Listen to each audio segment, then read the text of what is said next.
코로나19 신규 확진자가 주말임에도 700명대 중반을 기록하는 등 확산세가 이어지고 있습니다. 특히 확진자의 80% 이상이 수도권에 집중되면서 4차 유행의 우려가 커지고 있는데요. 방역당국은 이번 주 초 수도권의 거리 두기 수위를 결정할 계획입니다. 유병욱 순천향대 서울병원 교수와 함께 코로나19 상황 점검해 보겠습니다. 교수님, 안녕하세요.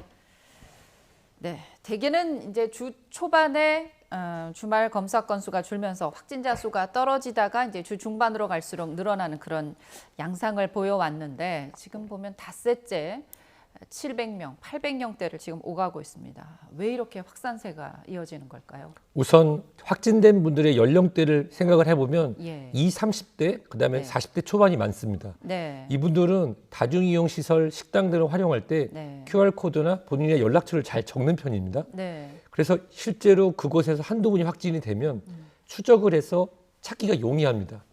그렇기 때문에 어떻게 보면 추적이 잘 되는 상황에서 확진자를 잘 잡고 있는 거고 네. 어제 비가 오기 전에 즉 목요일, 금요일부터 추적이 된 분들이 검사가 토요일 오전 또는 금요일 오후 늦게 진행됐던 분들이 오늘 반영된 거기 때문에 네. 기존의 주말에 확진자 수가 좀 줄었던 거랑 달리 네. 확산세 그리고 추적이 잘 된 부분 20, 40대에서의 QR코드나 등록이 잘 돼서 추적이 가능한 어떻게 보면은 좋은 소식일 수도 있는데요. 여기 하나 걱정되는 게 있다고 하면은 20, 40대는 아직 예방접종이 충분히 이루어지고 있지 않은 상태인데 그렇죠. 지금 대부분의 진단을 해서 물론 코로나 검사는 보통 PCR이라는 검사를 하고 있지 않습니까? 네. 그거는 코로나의 진단이 됐다, 코로나가 없다만 확인하는 거지 네. 이것이 알파 변이지 델타 변이지 확인하는 검사는 아니거든요. 그렇죠. 거기서 아주 일부를 우리가 확인했을 때 현재에 진단되고 있는 분들이 좀 더 확산세에 많이 기여하는 델타 변이라는 점이 반영이 됐기 때문에 어제 토요일 분의 검사치가 오늘 확진자에 영향을 준 걸로 판단이 되고요. 네. 저는 어제 비가 오길 굉장히 바랬는데 비가 많이 와서 되게 좋았습니다. 그 이유는 많은 분들이 이동이 좀 덜하고 그렇지 그리고 아무래도 모임을 비가 많이 오면. 취소했기 때문에 네. 어느 정도 확산세가 끊길 수 있는데 그것이 오히려 또 오늘 검사 건수가 주는 걸로 해서 월요일 검사 건수의 반영으로 400~500명대 600명 초반으로 줄면은 확산세가 떨어지는 걸로 착각할까 봐 네. 오해하실까 봐 걱정되는 부분은 있습니다. 그렇군요. 어쨌든 지금 보면 700명대의 확진자 수가 이틀 연속 이어지고 있지만 추적이 잘 되는 상황이라는 점은 어떻게 보면 그렇게 나쁘지 않은 상황이라고 보시는 거고 중요한 건 이제 이들 검사를 해보니 델타 변이가 지금 나오고 있는 상황이라 이것이 확산되지 않을까 약간 우려도 함께 해주셨습니다. 이런 상황에서 어제 비가 왔는데도 불구하고요. 민주노총이 방역 당국의 상당한 우려, 당부에도 불구하고 대규모 집회를 열었습니다. 대부분 마스크를 착용했다고는 하는데 주최 측 추산 8,000명이거든요. 이렇게 되면 우리가 집회 영상을 봐서도 그렇고 거리 두기가 제대로 지켜졌을지 지켜지지 않은 그런 모습들도 지금 보이고 있거든요. 감염 확산의 우려는 없을까요? 저는 여기 의료인의 한 사람 이전에 대한민국의 한 사람으로 네. 누구나 본인의 의견을 전달하기 위해서 네. 집회의 자유가 있다고 믿습니다. 네. 다만 이렇게 한번 생각을 해보면 어떨까요? 여기서 오시는 분들은 전국의 사업장에서 일종의 버블에서 같이 계신 분들입니다. 예. 그런 분들은 정말 열심히 일도 같이 하시고 식사도 같이 하실 수 있는 버블, 즉 마스크를 착용하지 않은 상태에서 같이 있는 소규모 단위로 있는 분들이거든요. 예. 코로나19의 특성상 무증상 기간이 긴 상태에서 이런 부분, 즉 나는 당시에 마스크를 착용하고 네. 발열이 없었지만 무증상 감염을 일으킬 수 있을 가능성은 현재의 확산세에서 충분히 있다고 봅니다. 예. 근데 이런 부분에 있어서 일단 안전하게 집회는 진행됐다고 저는 믿거든요. 예. 다만 집회가 끝난 다음에 이분들이 지방에 가거나 전국 각지로 다시 흩어지게 가서 되죠. 식사를 하거나 또 사람을 모일 때 마스크를 착용하고 있다고 생각하지는 않습니다. 따라서 이미 집회는 진행이 되었고 예. 일부 지금 코로나19의 확산세와 델타 변이를 중심으로 한 20, 30, 40대 젊은 층의 확산이 있다고 하면은 전 이렇게 뭔가 이것이 잘했다 잘못됐다가 아니라 사후 대책으로서 집회를 가셨던 분들이 자발적 또는 이 민주노총의 지도부에서 지금부터 내일까지 안심진료소 선별진료를 방문해서 자발적으로 검사를 하시면 어떨까 하는 생각이 듭니다. 네. 검사를 해서 우리의 의견을 우리가 얘기했다. 하지만 우리는 방역 진술을 지켰고 국민은 우리의 말을 들을 거다. 거기에 즉 본인의 말씀에 대한 책임을 따르는 자발적 검사 8천여 명이라고 하셨으니까 네. 예를 들어서 약 2,500명 이상 검사를 하셔서 네. 그 중에서 거의 다 음성이 나온다고 하면은 괜찮을 거로 판단이 됩니다.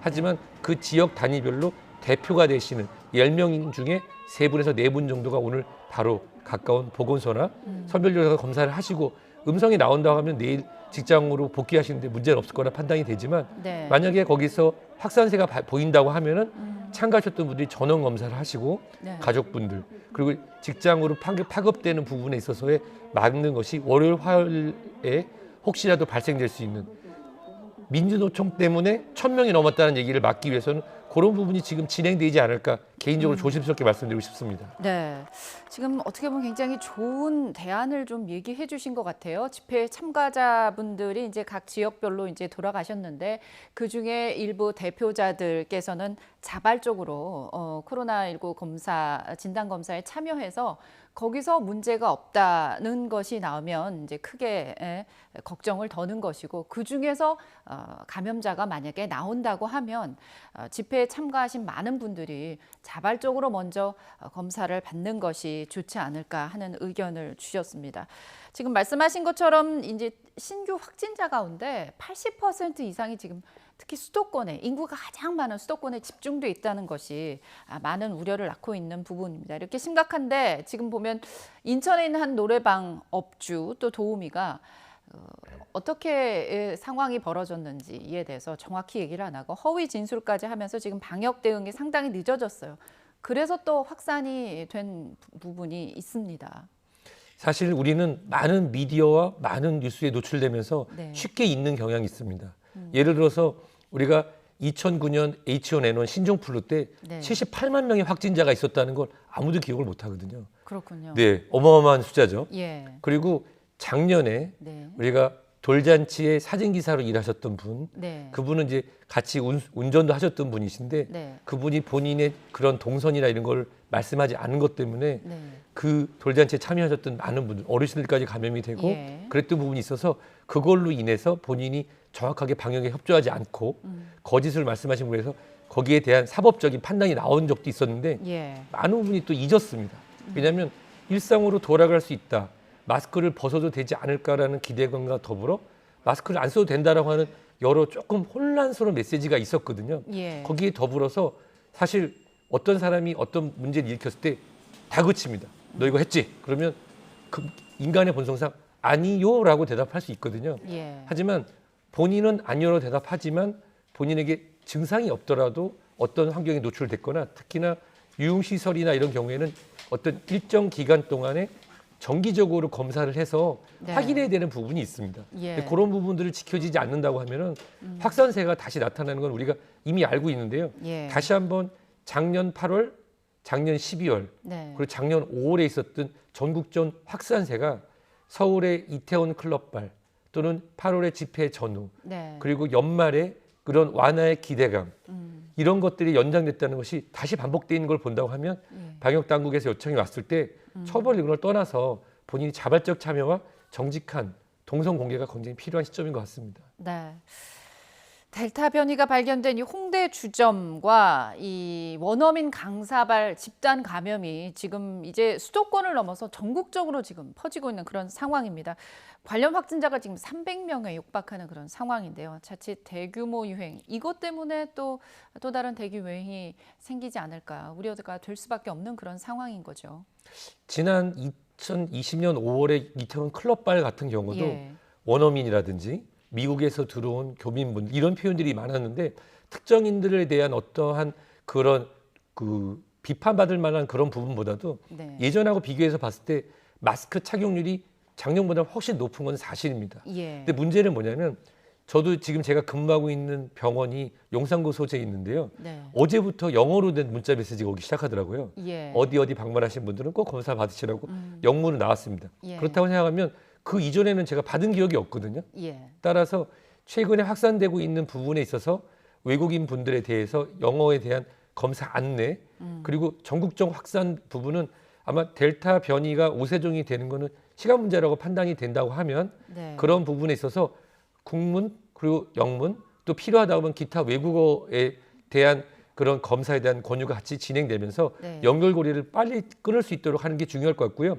다행이라고 하면은 예방접종을 하셨던 분들뿐만 아니라 대부분은 마스크 착용을 잘하고 계십니다. 네. 다만 최근에 일부 유흥 그리고 20, 30, 40대에서의 기대감으로 인해서 밀집되고 방역수칙 8제곱미터당 한 명 이내로만 들어갈 수 있는 부분이 꽉꽉 차 있는 걸 제가 제 눈으로 진짜 보고 있거든요. 예. 그런 부분이라고 하면 마스크 착용을 안 하고 그런 식당에서 식사를 하신다는 거는 결국 코로나19에 100% 노출될 수밖에 없기 때문에 예. 자발적으로 장소를 피하고 마스크 착용은 우리가 지금 해왔던 듯이 하는 것이 전국적 확산을 막을 수 있는 방법일 것 같습니다. 네. 그러면서 또 하나 의견을 주셨죠. 국문 영문뿐만 아니라 기타 외국어로도 검사 통보, 권고하는 그런 문자를 보내는 방법도 의견을 주셨습니다.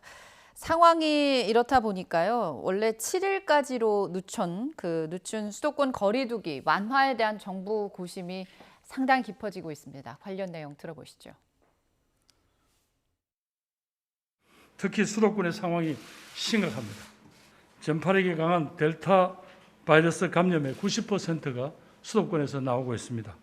최근 한 주간 전체 확진자의 10명 중에 4명이 바로 이 20, 30대에서 나오고 있습니다.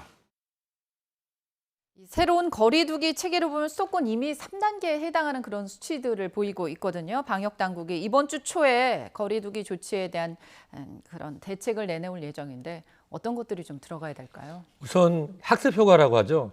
기존에도 사회적 거리두기 5개 단계로 나눠졌을 때 네. 2.5단계에 준하는 시기를 굉장히 오래 지나갔는데도 불구하고 올리지 않고 네. 사회적 거리두기 2단계에 핀셋 방역이다라고 네. 하는 것으로만 나왔는데 그것이 확산세를 막는데 얼마나 도움이 되는지 솔직히 잘 모르겠습니다. 근데 이번에 좀 달랐다고 하는 거는요. 네. 사회적 거리두기 새로 된 개편안에 대해서 서울 수도권과 그다음 일부 지방에서는 우리 완전히 완화하는 것이 아니라 일부 유예 기간을 두면서 진행하는데 네. 바로 시행하기 바로 하루 전에 발빠르게 김부겸 총리 또는 정의원 청장들이 빠르게 발표를 했다는 거죠. 예. 이런 대응을 봤을 때 제가 지금까지 학습 효과를 볼 때는 현재 수도권은 사회적 거리두기 3단계로 진행을 해야 되는 게 맞습니다만은 네. 아직 사회적 거리두기 새로운 단계를 시행을 하진 않았습니다. 네. 현재는 기존의 단계를 유지하고 새로운 단계를 선언을 유예하는 기간이거든요. 예. 따라서 어떻게 보면 월요일, 화요일의 숫자를 보면서 수요일경에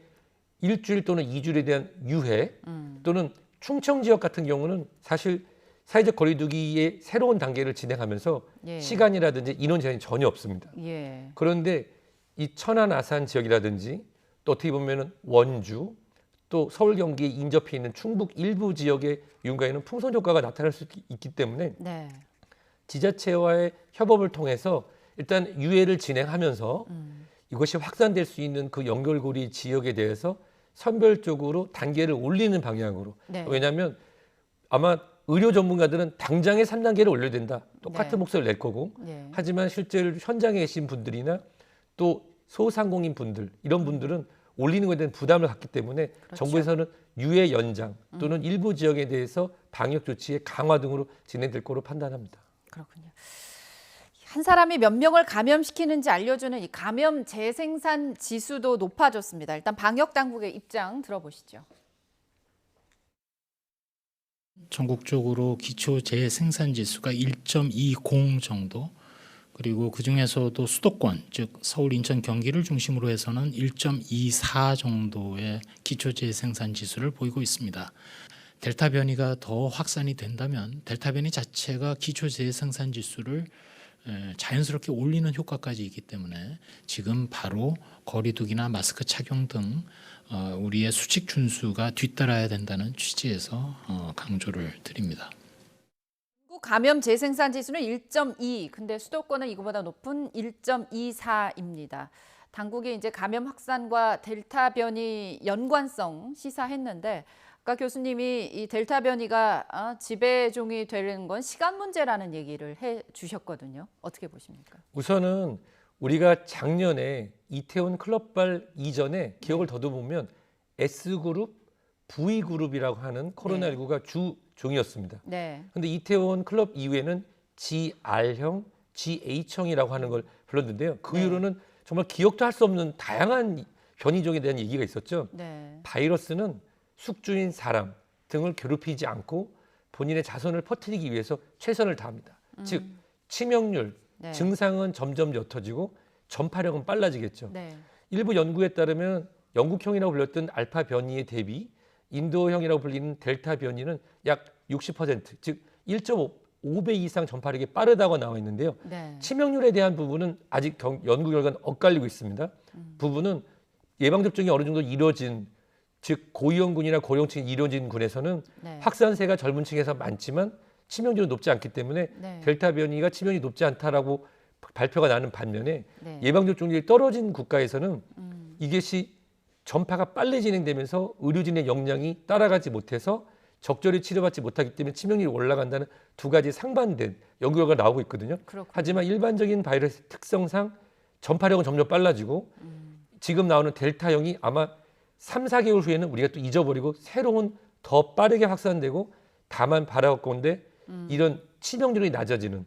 근데 재생산 지수 얘기를 꼭 짚고 넘어가고 싶은 게 환자분들이 많이 여쭤보세요. 어르신들이. 네. 이게 뭐냐고. 그럼 제가 간단한 산수 문제를 냅니다. 100 곱하기 0.9는 90, 90 곱하기 0.9는 81. 이해하시더라고요. 아, 1보다 낮으면 점점 줄어들겠구나. 네. 하지만 그게 1.1만 돼도 계속 우상향으로 올라갑니다. 즉 최근의 경향을 보면은 이런 델타 변이의 유입뿐만 아니라 20, 30, 40대에 백신이 잘 되지 않은 부분에서 네. 마스크 착용이 이루어지지 않는 이런 부분이 진행되기 네. 때문에 재생산 지수는 바로 다음 주에 추이를 보여줄 것 같습니다. 그렇군요. 이 전파력이 빠른 델타 변이가 확산하고 있는 인도네시아. 지금 오늘 보면 해외 유입 확진자도 굉장히 늘었거든요. 특히 이 인도네시아에서 입국하는 사람들도 많은데 어떤 대응이 좀 필요할까요? 해외 입국자에 대해서. 우선 두 가지 대응이 필요하다고 생각하는데요. 네. 이미 국내에서도 유행은 시작됐다고 봅니다. 네. 계속 제가 똑같은 말씀을 드린 게 예방 접종이 완료되지 않은 비교적 적은 20, 30, 40대에서 마스크 네. 착용을 하지 않고 네. 무증상이면 급격히 퍼지기 쉽죠. 그래서 그 부분에 대한 추적과 유전자 전수 조사가 필요하고요. 또 하나는 예전에 인도에서 들어온 교민분들 또는 네. 인도에서 들어왔던 외국인 분들을 시설 격리를 통했거든요. 네. 예를 들어서 지금 현재 해외에서 들어오시는 분들 중에 2회 예방 접종을 완료하신 분들은 자가격리 면제와 능동 감시로 입국 후 3번의 PCR 검사만 하고 있습니다. 네. 그런데 특정 국가에서 들어오시는 분이라고 하면은 시설을 마련해서 시설 격리를 하는 중간에 네. 지속적으로 증상을 확인하고 PCR 검사도 진행하면서 그분에서 우리가 샘플로 통계학적 기법으로 뽑아서 거기에 대한 변이종에 대한 검사를 같이 진행해야 됩니다. 우리가 PCR 검사랑 변이종 검사는 좀 다르거든요. 예. 그래서 만약에 변이종이 발견되는 경우라고 하면 네. 시설에 들어가셨던 분들에 대한 전수 검사로 지역사회로 퍼지는 걸 막는 이런 시설 격리와 조금 더 많은 분들에 대한 변이종에 대한 유전자 검사가 진행되는 것이 병행됐을 때 네. 확산은 되겠지만 확산 속도를 좀 늦춰서 예방접종을 빠르게 진행될 수 있는 시간을 벌 수 있을 것 같습니다. 네, 입국 후 시설 격리와 함께 변이종 유전자 검사를 하는 것이 좋지 않겠냐는 의견까지 주셨습니다. 방역 당국이 이번 주 초 수도권 거리두기 수위 결정한다고 하니까요. 그 내용 좀 더 지켜보도록 하겠습니다. 지금까지 유병욱 순천향대 서울병원 교수와 함께 코로나19 상황 점검해봤습니다. 고맙습니다.